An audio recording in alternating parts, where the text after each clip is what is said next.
Hey guys, Brad from Team Crimson here, and we are here with our Shop League 2020 September winner, Stephen Stephen. Coy. Greetings and salutations, And World of Vanguard. he is going to be bringing you his Susanoo deck profile. All right.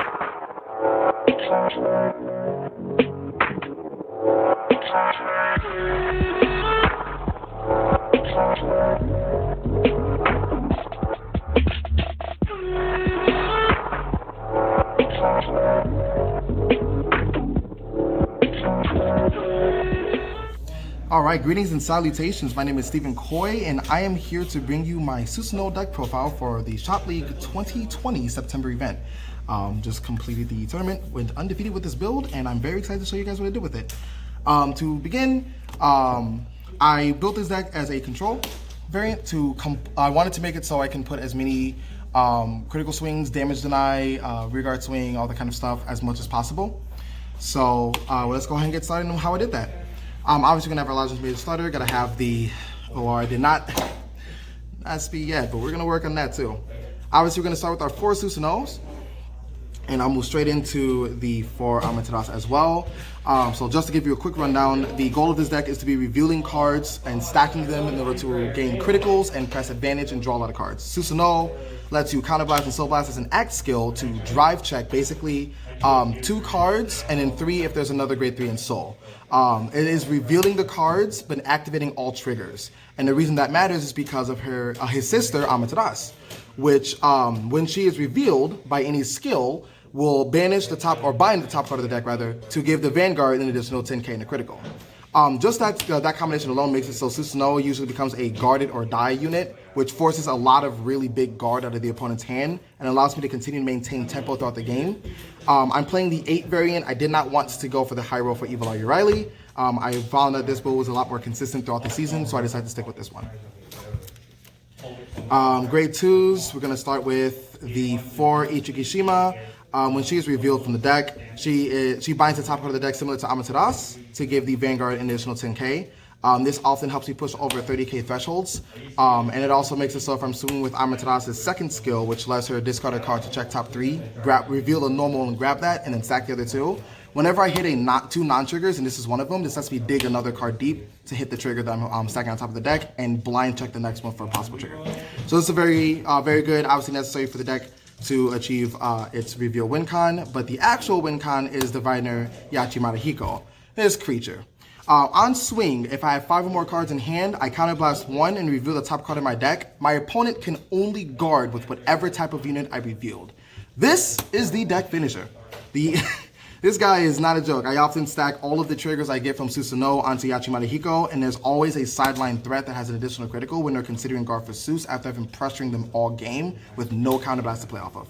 So Yachimata Hiko is absolutely an amazing card. We were playing him at 2 or 3 before, and decided to pump him up to 4. There's no reason not to see that card. The MVP of the deck, however, is Maiden of Libra. This was that crazy tech we were talking about early into the format. We weren't really sure how this was going to go, but I used this in an Imperial Daughter build at the beginning of the season. This is Vanguard or Rearguard. After it swings at a Vanguard, if it was boosted, I counterblast when to draw a card. This card creates such crazy tempo on that alone. It gives me an optimal grade 2 ride targets. I can't ride either of these or Vanguard, Rearguard only skills, so they're just vanilla. And it makes it so I can always have the ability to grab 1 card and stay 1 step ahead of the opponent. Because every time I'm twin driving, I'm already grabbing more cards of Sus, and I get more counterblast from Libra as well. And I don't use counterblast for anything else but Tetra in this deck and Yachi when I need to swing. So I often have like 2 or 3 extra counterblast to burn for free cards anyway. Second skill is to pitch it to give it plus 10. This is going to combine with Convoy Angel, who when she is discarded during my turn will give me the additional soul. This helps me get out of bricks when I only have 1 Susanoo and makes it so I can continue to stay on it, or if it's my last one, without having to soul blast the grade 3s out to get the skill active. And this also makes it so whenever I discard a card, it becomes a +1 when I draw the card, or a +0 if I'm just pitching it for a skill, because I gain a resource back while pitching the card for the cost of the skill. So that's an amazing combo, but it lets me get over a lot of power thresholds, and it becomes a threatening sideline column alongside Yachi on finishing turns. So they block all of their cards with Yachi, and Maiden often swings in for just free damage. And if they have to block that one too, I get cards anyway. So that's my grade 2 lineup.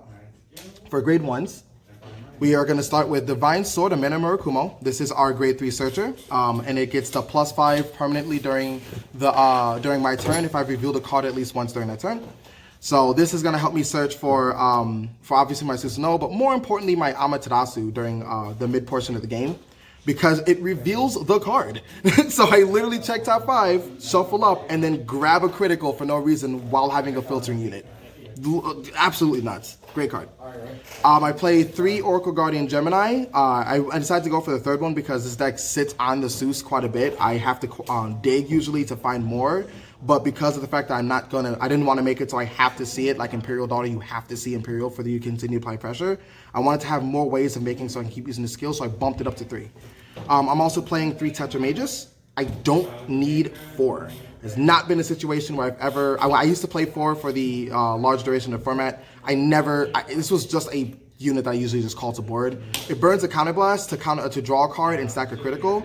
Sometimes I'll just use it to draw the card, but if I have the critical, that's obviously going to be helpful too. At worst, this is just a floating +0, so I'm not completely negging when I'm calling the card to board. But this also combines with Seuss, so I can stack a critical, then use his skill to drive check it, and if I roll and get a second one, that crit's going right back on top. So I do play that. But one I do love is Offset Angel. Now when I first saw this card revealed, I down-talked this card so hard until I threw it into my initial build because I was missing pieces. And this card is insane. Rest, Scribe for you Magic players. Check the top card of the deck, put it on top or bottom, then reveal the top card of the deck. If it was a normal unit, whoever is in front of her gets +10. So that immediately makes her a larger booster. So when I put her behind Susanoo, Susanoo is now swinging for trigger or bust for 1 to pass before putting any triggers on, while also allowing me to stack the deck to see what I get. And obviously if I hit the Ichikishima or the Amaterasu, I'm going to be getting more bonuses from that as well. So this is just amazing. It just sits behind the Vanguard and just starts toolboxing for the entire game. Great card. For the trigger lineup, I play 10 crit, and I play 2 draw and 4 heal. So 10 crit, obviously it's OTT, we have only draws, heals, and crits, and we want to be hitting as many crits as possible. Also Susanoo skills and drive checks to apply the necessary pressure to close our game. We technically play 24 triggers with the Amaterasu and the Ichikishima, which actually does end up mattering for Susanoo activating the skills. So I'm not super concerned about needing 12 crit anymore. I would rather have the PGs in, and these end up coming in handy quite a bit because this helps against the Messiah and the Overlord matchup. As well as Libra helping with tempo in the Messiah matchup, and just kind of having the plus. There's different matchups, different interactions, but for the sake of this, 2 and 2 for the Sentinels worked exceptionally well, and obviously we have the 4 heals. So that was Susanoo Crit Control, otherwise known as Oracle Thick Tank. But yeah, go ahead and take it easy. Remember, learn, adapt, win. It's the law. Have a great day, guys. All right, and that was Stephen's deck profile, and congratulations, Stephen, on your win. Thank you so much. All right, we'll see you guys next time. Bye. Take it easy.